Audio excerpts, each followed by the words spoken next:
Au nom du Père et du Fils et du Saint-Esprit. Amen. La paix de Jésus soit dans votre maison. J'espère que vous allez bien, que vous êtes dans la paix de Jésus et sa joie si vous le voulez bien, si vous l'accueillez. Amen. Aujourd'hui, nous sommes dans la joie de la fête de l'Immaculée Conception, cette fête qui est absolument incroyable quant aux étapes qu'elle a connues. Parce que, je regarde mes notes parce que c'est absolument magnifique. Le 8 décembre 1854, écoutez bien, hein, le pape Pie IX, il décrète le dogme de l'Immaculée Conception. Sachant que la compréhension des hommes de la virginité de la très sainte Vierge Marie, du fait qu'elle soit sans tache, remonte à très loin. Et je vous le disais hier, cette dévotion envers la Sainte Vierge Marie, la très sainte Vierge Marie, est vraiment depuis le début. Depuis l'avènement de notre Seigneur Jésus. Mais la très sainte Vierge Marie a été préparée, bien sûr, bien avant, par le Père, le Fils Jésus et le Saint-Esprit, c'est certain. Mais les hommes l'ont concrétisée très tôt. Nous disons souvent Marie, Mère de Dieu, vous le savez. J'explique dans une vidéo d'ailleurs ce que ça veut dire, Marie, Mère de Dieu. Et c'est aussi une déclaration, un dogme, c'est tout simplement une déclaration, une réunion des évêques du monde entier. Tous ceux qui peuvent se réunir se réunissent et ils forment un concile, une rencontre, pour prendre des décisions sur le fonctionnement de l'Église et où elle en est de la foi. Donc en 431, vous vous rendez compte que ce n'est pas d'hier matin, le concile d'Éphèse déclare Marie, Mère de Dieu. C'est absolument énorme. C'est des prises de conscience humaines, voilà, de l'époque. Alors je reviens à la fête de l'Immaculée Conception, où il s'est passé, on peut dire, un miracle, puisque le pape Pie IX, le 8 décembre, écoutez bien, 8 décembre 1854, il déclare Marie, l'Immaculée Conception. Voilà, vous allez me dire, oui, ce sont des hommes qui ont décidé ça. Oui, des hommes qui ont décidé ça, mais sous l'inspiration de l'Esprit Saint. C'est là où en est le peuple de Dieu, qu'il leur apparaissait nécessaire de déclarer Marie, l'Immaculée Conception. On est d'accord.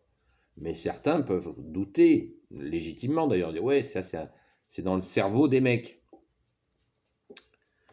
Eh bien, écoutez bien la suite. Vous avez entendu parler de Lourdes et de Bernadette, Sainte Bernadette, qui a vu la très sainte Vierge Marie apparaître à Lourdes à de nombreuses reprises. Eh bien, le 25 mars 1858, soit 4 ans après la déclaration par le pape Pie IX de l'Immaculée Conception, la très sainte Vierge Marie apparaît à Sainte Bernadette, et tenez-vous bien, elle lui dit en patois local, le 25 mars 1858, je le répète, 4 ans après la déclaration du pape, la très sainte Vierge Marie dit à Sainte Bernadette, qui n'était pas encore sainte, elle lui dit en patois, je suis l'Immaculée Conception. Est-ce que ça appelle un commentaire? Voilà. Vous voyez, moi je joue pas à la grosse tête, je sais tout. Je ne le savais pas. Je ne le savais pas. Pardon Jésus, de mon ignorance, je ne le savais pas. C'est absolument énorme. Et quand la petite Bernadette a été annoncée ça auprès du curé, le curé, lui, savait que 4 ans avant, le pape Pie IX avait déclaré la très sainte Vierge Marie, l'Immaculée Conception. Donc vous voyez, c'est du solide. Merci Jésus, merci à ton Père très bon, merci à l'Esprit Saint. La Sainte Trinité, elle rigole pas. C'est magnifique. Alléluia. Nous pouvons que rendre grâce devant des merveilles comme cela qui n'existent que dans la Sainte Église catholique. Donc on voit que les hommes d'Église, il y en a qui ont dévié, peu, mais il y en a, et il y a des hommes qui se sont laissés imprégner de l'Esprit Saint. La preuve, il y en a quantité de preuves, mais là aujourd'hui nous fêtons l'Immaculée Conception et nous sommes dans cette joie, saisis par cette confirmation de la très sainte Vierge Marie elle-même, qui dit d'elle-même qu'elle est l'Immaculée Conception. Voilà, comme pour bien nous faire comprendre quelle est cette nouvelle Ève, qu'elle n'a pas de faute, elle n'a pas de péché. Elle est la réparation de la faute d'Ève. Elle est sans péché, elle est immaculée. Ce qui ne fait pas de Marie une déesse, hein. Elle n'est pas Dieu, mais elle est conçue sans péché. C'est absolument magnifique. Il faut juste le comprendre, le méditer. Et bien sûr, Jésus est Dieu avec son Père et l'Esprit Saint, et Marie avec Saint Joseph et Jésus, c'est la Sainte Famille. C'est cette pureté qui nous touche, qui nous aide et qui veut nous accueillir au royaume des cieux, pas moins. Alléluia, merci Jésus. Donc nous pouvons fêter cette fête de l'Immaculée Conception puissante qui vient bien d'en haut. Nous la fêtons, vous voyez, sans retenue, puisque nous avons la preuve de sa pertinence. Alors, ouvrons nos cœurs à Jésus, bien sûr, en premier, au Sacré-Cœur de Jésus, mais aussi au cœur immaculé de Marie, qui, comme l'a dit Marthe Robin, va triompher. Ouvrons-nous, ne soyons plus crédules, c'est-à-dire qui ne croient pas, croyons bien à ces vérités, à la vérité que tu es Jésus, afin de supplier Jésus de nous libérer des ténèbres qui continuent à jouer les gros bras. Mais l'agenda de Dieu est l'agenda de Dieu. Satan a un agenda, mais c'est un agenda perdant. C'est foutu pour eux. C'est un agenda qui va finir très mal pour eux. Donc ils jouent les gros bras, mais la victoire de Jésus est totale. Elle est déjà totale. Il a vaincu la mort n'a eu aucun effet sur lui. Crucifié et mort sur la croix, il ressuscite le 3e jour. Et dans les événements que nous traversons, le cœur immaculé de Marie va être une étape très importante qui vient. Donc, soyons attentifs, notamment à cette fête de l'Immaculée Conception, qui marque bien une étape très importante sur la venue, la victoire, le triomphe du cœur immaculé de Marie. les Français sont très attachés à la très sainte Vierge Marie.